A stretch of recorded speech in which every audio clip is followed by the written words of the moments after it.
रहस्यमयी गर्भ। 60 वर्ष की उर्मिला शहर के बाहरी हिस्से में अपने छोटे से घर में अकेली रहा करती थी। एक रात शहर में बहुत जोर का तूफान आया। जोर जोर से हवाएं और आंधी तूफान के साथ तेज बारिश होने लगी। उन आवाजों को सुनकर कोई भी घबरा जाता, लेकिन उर्मिला घर के सारे खिड़की दरवाजे बंद कर गहरी नींद में सो रही थी। रात के लगभग 12 बजे होंगे कि किसी ने उर्मिला के घर का दरवाजा खटखटाया। दरवाजे के खटखटाने की आवाज सुनकर उर्मिला की नींद खुलती है। आखिर इतनी रात को कौन आया होगा? उर्मिला जाकर दरवाजा खोलती है तो सामने लगभग 26 साल की बेहद सुंदर लड़की को खड़ा देख हैरान रह जाती है। कौन हो बेटा? और इतनी रात को इतने भयंकर तूफान में कहाँ भटक रही हो? चाची, आपने मुझे पहचाना नहीं? मैं आपकी दूर की रिश्तेदार शालिनी। अरे हाँ, बचपन में तुझे देखा था। इतनी जवान हो गई है, कैसे पहचान में आती। लेकिन तू यहाँ क्या कर रही है, और वो भी ऐसी अंधेरी तूफान भरी रात में? उर्मिला की बात सुनते ही शालिनी की आंखों से आंसू बहने लगे। वो फूट फूट कर रोने लगी। ये देखकर उर्मिला को कुछ समझ में नहीं आया और उसने शालिनी का हाथ पकड़कर घर के अंदर आने के लिए कहा। जैसे ही शालिनी घर के अंदर रोशनी में आई, उर्मिला की नजर उसके पेट की तरफ गई, जिसे देखकर ये साफ पता चल रहा था कि वो प्रेग्नेंट है। अरे, तू तो पेट से है। ऐसी हालत में इतने भयंकर तूफान में आधी रात को बाहर भटक रही है। आखिर बात क्या है बेटा? मुझे सब कुछ साफ साफ बता। क्या बताऊं चाची, ये सब जिसकी वजह से हुआ है उसके बारे में बताने में भी मुझे शर्म आती है। मैंने घर वालों की मर्जी के खिलाफ जाकर एक लड़के से शादी कर ली थी, पर वो शादी के 1 महीने बाद ही मुझे छोड़कर चला गया। छोड़कर चला गया का क्या मतलब? क्या उसके साथ कोई हादसा हो गया? नहीं, उसे कोई दूसरी लड़की पसंद आ गई और मेरी प्रेगनेंसी की खबर सुनते ही उसने मुझे बेसहारा छोड़ दिया। उसके बाद मैं अपने घर गई, लेकिन माँ पापा ने मुझे घर में कदम तक नहीं रखने दिया। तभी मुझे आपकी याद आई। कोई बात नहीं, कोई बात नहीं। तुमने यहाँ आकर अच्छा ही किया। एक काम करो, तुम आराम करो। वैसे भी ऐसी हालत में इतना घूमना फिरना और इस तरह आधी रात को बाहर भटकना ठीक नहीं होता। प्रेग्नेंट औरत को आधी रात को घर से बाहर नहीं निकलना चाहिए। बुरी आत्माएं उस पर अपना असर दिखा सकती है। और इतना कहकर उर्मिला ने शालिनी को एक दूसरे कमरे में जाकर आराम करने के लिए कहा। लेकिन जैसे ही शालिनी अपने कमरे में जाने लगी, अचानक से उर्मिला ने उसे रोक लिया। एक बात बताओ बेटा, तुम्हारा कौन सा महीना चल रहा है? पेट देखकर तो लगता है कि लगभग 6 महीने पूरे हो गए होंगे। उर्मिला की बात सुनकर शालिनी के होठों पर मुस्कुराहट आ गई। चाची जी, अभी सिर्फ 1 ही महीना हुआ है। शालिनी की बात सुन उर्मिला दंग रह गई। उसे समझ में नहीं आ रहा था कि प्रेगनेंसी के पहले ही महीने में शालिनी की हालत ऐसी क्यों थी। लेकिन फिर उसने बात को नजरअंदाज कर शालिनी को आराम करने के लिए कहा और खुद भी कमरे में जाकर सो गई। अभी कुछ ही घंटे बीते थे कि अचानक से एक बच्चे के बड़े ही अजीबोगरीब बेढंगे तरीके से रोने की आवाजें उर्मिला के घर में गूंजने लगी। उन आवाजों को सुनकर उर्मिला की नींद फिर से खुलती है। ये अचानक बच्चे के रोने की आवाज कहां से आने लगी? उसने उठकर चारों तरफ देखा, पर वहां उसे कोई नजर नहीं आया। उर्मिला घबराते हुए शालिनी के कमरे में गई तो वहां उसे कमरे की दीवार पर एक बेहद खौफनाक साया नजर आया, जिसे देखकर उर्मिला बुरी तरह से घबरा गई। आखिर ये सब क्या हो रहा है? शालिनी, शालिनी उठो! उसने जोर जोर से आवाज देकर शालिनी को जगाने की कोशिश की, लेकिन ऐसा लग रहा था जैसे उसकी आवाज शालिनी तक पहुंच ही नहीं रही थी। कमरे की दीवार पर एक बहुत बड़ा और बेहद डरावने दिखने वाले इंसान का साया और एक बच्चे के अजीबोगरीब ढंग से रोने और चीखने की आवाजें अब उर्मिला को ज्यादा डराने लगी थी। उर्मिला को शालिनी की चिंता सताने लगी और उसने पूरी ताकत के साथ चीखकर शालिनी को आवाज लगाई, शालिनी! तभी अचानक सब कुछ एकदम पहले जैसा हो जाता है और उर्मिला की आवाज सुनकर शालिनी की नींद खुलती है। क्या हुआ चाची? आप इतनी तेज क्यों चिल्ला रही हैं? अब ठीक तो है ना? अभी अभी मैंने तुम्हारे कमरे में कुछ अजीब सा देखा। तुम ठीक हो ना शालिनी?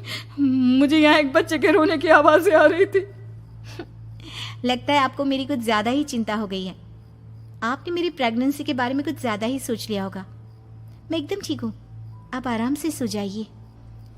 इतना कहकर शालिनी ने उर्मिला को फिर से अपने कमरे में जाने के लिए कहा और खुद भी जाकर सो गई। पर अब उर्मिला की आंखों से नींद गायब हो चुकी थी। अगली सुबह जब शालिनी उठी तो वो सीधा उर्मिला के पास आई। गुड मॉर्निंग चाची। तभी अचानक उर्मिला की नज़र शालिनी के पेट पर पड़ती है, जिस पर नीले रंग से एक अजीब सी आकृति नजर आ रही थी। शालिनी, ये तुम्हारे पेट को क्या हुआ? मैंने इतनी औरतों को देखा है, ऐसा तो किसी के साथ नहीं होता। शालिनी ने जैसे ही अपने पेट की तरफ देखा तो उसे वहां कुछ भी नजर नहीं आया। चाची कुछ भी तो नहीं है, सब कुछ एकदम नॉर्मल है। आपको क्या अजीब लग रहा है? इससे पहले कि उर्मिला उसके सवाल का कोई जवाब देती, अचानक से शालिनी के पेट में जोर जोर से दर्द होने लगा। वो बुरी तरह दर्द से तड़पने लगी। चाची, चाची। ये सब देखकर उर्मिला बहुत घबरा गई। उसने धीरे धीरे शालिनी के पेट को सहलाना शुरू किया, लेकिन शालिनी का दर्द कम नहीं हुआ। उर्मिला जाकर रसोई से पानी का गिलास लेकर आई और शालिनी को पानी पिलाने की कोशिश करने लगी। ले बेटा, पानी पी ले, तुझे आराम मिलेगा। ले ले। नहीं चाची, मुझे बहुत तेज दर्द हो रहा है। अरे थोड़ा पी ले बेटा। जैसे ही उर्मिला ने शालिनी को पानी पिलाया, उसने देखा कि गिलास में बचा पानी का रंग नीला पड़ गया और शालिनी की आंखें अजीब हो गई। उसके पेट पर बच्चे का एक डरावना चेहरा नजर आने लगा। ये सब देखकर उर्मिला की डर से हालत खराब होने लगी, पर तभी शालिनी का दर्द ठीक हो गया। बेटी, अभी तुम्हारा दर्द ठीक है तो ऐसा करो, तुम थोड़ी देर आराम कर लो। शालिनी को आराम करने के लिए कहकर उर्मिला तेज कदमों से चलकर घर से बाहर निकल जाती है और पास ही रहने वाली एक औरत कालिंदी के पास पहुंचती है। अरे उर्मिला बहन, बड़े दिनों बाद दिखाई दी, क्या हुआ? बहुत घबराई हुई सी लग रही हो, सब ठीक तो है ना? क्या बताओ कालिंदी बहन, मेरी एक दूर की रिश्तेदार आई हुई है। वो पेट से है और उसके साथ ना अजीब अजीब चीजें हो रही है। अब उर्मिला सारी बात कालिंदी को बताती है, जिसे सुनने के बाद काले जादू और तंत्र विद्या की माहिर कालिंदी एक ताबीज बनाकर उसे देती है। बहन, मुझे शालिनी पर किसी बुरी आत्मा का साया लगता है।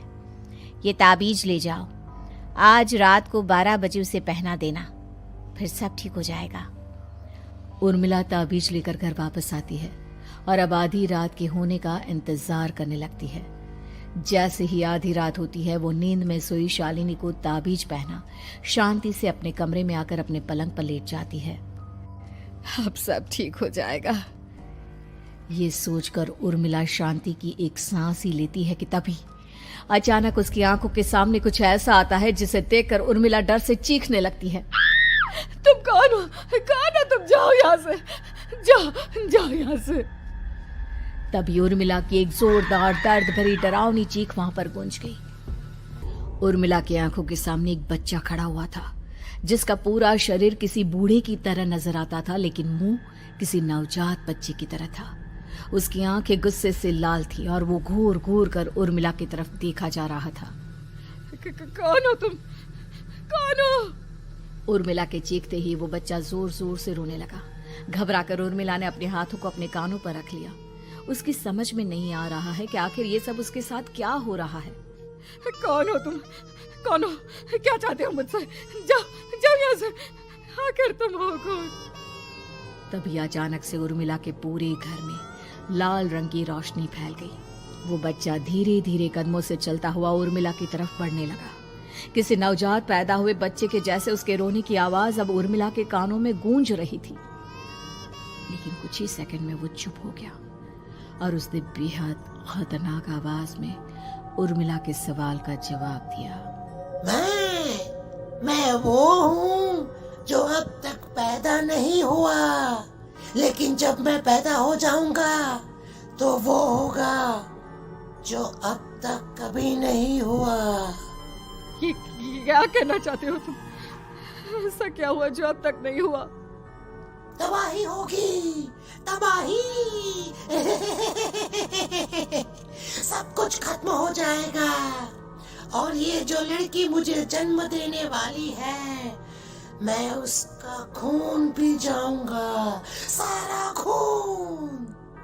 उस बच्चे की बात सुनते ही उर्मिला बुरी तरह घबरा गई। उसका एक बुजुर्ग आदमी जैसा शरीर, एक नवजात बच्चे जैसा चेहरा, ये दोनों ही बातें उर्मिला की समझ से बाहर थी। तभी वो बच्चा अचानक गायब हो गया। घर का माहौल फिर से पहले जैसा हो गया। लाल रंग की रोशनी भी अब गायब हो चुकी थी। उर्मिला दौड़कर शालिनी के कमरे में पहुंची, जहां वो गहरी नींद में सोई हुई थी, पर उसके गले का ताबीज गायब हो चुका था। उठो उठो शालिनी, उठो बेटा, मुझे तुमसे जरूरी बात करनी है। अरे चाची क्या हुआ? इतनी रात को आप परेशान क्यों कर रही हैं? सब ठीक है ना? अभी जब तुम सो रही थी ना, तो मैंने तुम्हारे गले में एक ताबीज पहनाया था। कहाँ गया बेटा, बताओ मुझे। शालिनी ने चारों तरफ अपनी नजरें घुमाकर देखा, लेकिन वहां पर कोई ताबीज नहीं था। वह हैरानी से उर्मिला के चेहरे की तरफ देखने लगी। उसे समझ में नहीं आ रहा था कि आखिर उर्मिला किस ताबीज के बारे में बात कर रही थी। नहीं चाची, यहाँ कोई ताबीज नहीं है। लगता है आपने कोई बुरा सपना देखा है। मैंने कोई बुरा सपना नहीं देखा। खैर छोड़ो, तुम अब सो जाओ, कल सुबह बात करते हैं।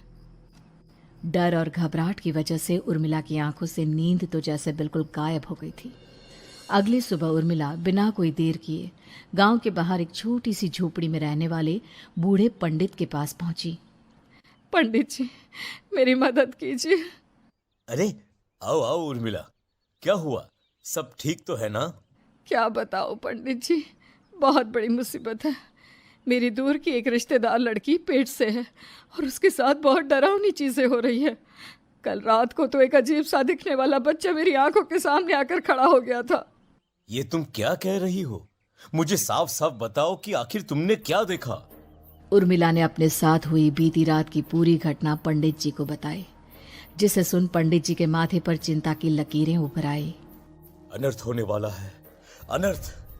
बरसों पहले भी उस हैवान ने एक लड़की के पेट से जन्म लिया था और उसके बाद उस शहर को पूरी तरह से तबाह कर दिया। कैसी विपदा पंडित जी, कैसे बात कर रहे हैं आप? बताइए मुझे, और इसका उपाय क्या है? इसका उपाय तो है, लेकिन बहुत कठिन है। हो सकता है कि उस उपाय को करने के दौरान तुम्हारी जान भी चली जाए। मुझे मेरी जान की कोई परवाह नहीं, पर आप जिस तबाही के बारे में बात कर रहे हैं, बस वो नहीं होनी चाहिए। लाखों लोगों की जान बचाने के लिए मैं कुछ भी करूंगी। तो ठीक है, मेरी बात ध्यान से सुनो। बरसों पहले एक भयानक तांत्रिक ने अपनी तंत्र क्रिया के जरिए एक मासूम लड़की के साथ रिश्ता बनाकर उसके पेट से जन्म लिया था।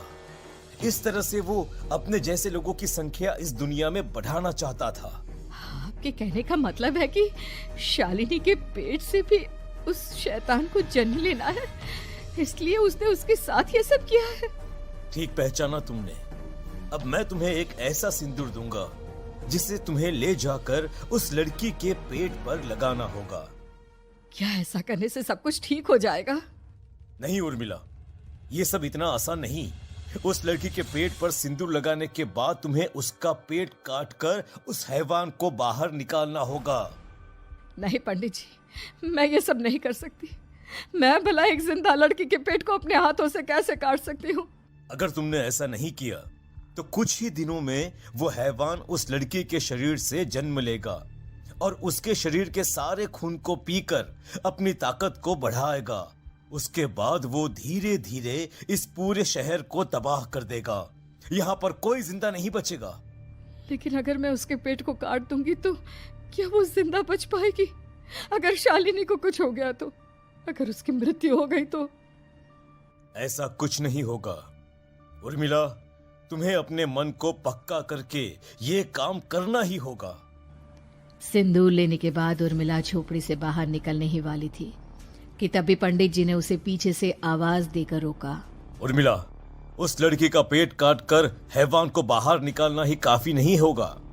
तुम्हें ध्यान रखना होगा कि ये सब करते हुए उस बच्चे का जो आधा बूढ़े का शरीर है उस पर सिंदूर की एक बूंद भी ना लगने पाए, क्योंकि अगर ऐसा हुआ तो वो तुम्हें और बाकी सबको कच्चा खा जाएगा। पंडित जी की बात सुन उर्मिला की आंखें फटी रह गई और उसके शरीर में डर की लहर दौड़ गई। फिर भी उसने हिम्मत की। ठीक है पंडित जी, मैं पूरी कोशिश करूंगी कि मैं उस हैवान को वहीं के वहीं खत्म कर पाऊं। इसके बाद उर्मिला तेज कदमों के साथ घर वापस आती है। दिन बीतता है, रात का अंधेरा छाने लगता है। शालिनी खाना खाकर सोने चली जाती है और उर्मिला लगातार उसके गहरी नींद में सो जाने का इंतजार करने लगती है, जिसके बाद उर्मिला दबे कदमों से शालिनी के कमरे में पहुंच गई। मुझे ये करना ही होगा। अब उर्मिला ने धीरे धीरे शालिनी के पेट पर पंडित जी का दिया सिंदूर लगाना शुरू किया। उर्मिला के हाथ बुरी तरह से कांप रहे थे। उसके एक हाथ में चाकू था जिससे वो पेट काटने वाली थी। उर्मिला ने एक नज़र शालिनी के चेहरे की तरफ देखा और फिर डरते हुए उसके पेट पर चाकू चलाना शुरू किया। कमाल है, मैं इसका पेट काट रही हूँ और ये आराम से सो रही है। इससे दर्द नहीं हो रहा क्या? तभी अचानक उर्मिला के कानों में बच्चे की रोने की आवाज सुनाई देने लगी। उसने घबराकर चारों तरफ देखा पर वहां पर कोई नहीं था। बस रोने की आवाज लगातार आ रही थी। उर्मिला बिना रुके लगातार शालिनी के पेट को काटती रही। उसे इस बात का भी ध्यान रखना था कि सिंदूर बच्चे के बूढ़े आदमी वाली शरीर के हिस्से पर ना लगे। कुछ ही देर में वो हैवानी बच्चा उर्मिला के हाथों में था। उसने बड़ी ही सावधानी से उस बच्चे को बाहर निकाला और पंडित जी के कहे अनुसार उसे घर से दूर जलाने के लिए ले गई। पर तभी उसके सामने वही बूढ़े शरीर और बच्चे के चेहरे वाला बच्चा आ गया। अपनी गोद में और सामने भी बच्चे को देखकर उर्मिला हैरान रह गई। मुझे मारोगी? मुझे इतनी हिम्मत कैसे आ गई तुम्हारी? तुम पैदा नहीं हुए हो और मुझे पता है जब तक तुम्हारा जन्म नहीं हो जाता तो मुझे कुछ नहीं कर सकते। इतना बोलते ही उर्मिला तुरंत उस बच्चे को घास के ढेर पर फेंककर उसमें आग लगा देती है, जिसके तुरंत बाद वो बूढ़े आदमी के शरीर और बच्चे के चेहरे वाला अजीब तांत्रिक का भूत भी वहां से गायब हो जाता है। कुछ देर बाद उर्मिला घर पहुंचती है तो वो ये देखकर हैरान रह जाती है कि शालिनी का पेट अपने आप जुड़ चुका था। शुक्र है भगवान का और उन पंडित जी का, अब सब ठीक हो जाएगा। सुबह शालिनी सोकर उठती है तो अपना पेट देख पूरी तरह घबरा जाती है। चाची, चाची ये सब क्या हो गया? मेरा पेट अचानक कम कैसे हो गया? मेरा बच्चा कहाँ गया चाची? बेटी, वो बच्चा नहीं, एक खतरनाक तांत्रिक था जो तुम्हारी कोख से जन्म लेकर सबको मार देना चाहता था। वो पैदा होते ही तुम्हारी जान भी ले लेता, इसलिए मैंने पंडित जी के बताए उपाय से उसका खात्मा कर दिया है। अब सब ठीक है। शालिनी को उर्मिला की बात समझ में नहीं आती, जिसके बाद शालिनी को पूरी बात उर्मिला आराम से समझाती है। अब वो दोनों ही भगवान का शुक्र अदा करती हैं और एक साथ रहने लगती हैं।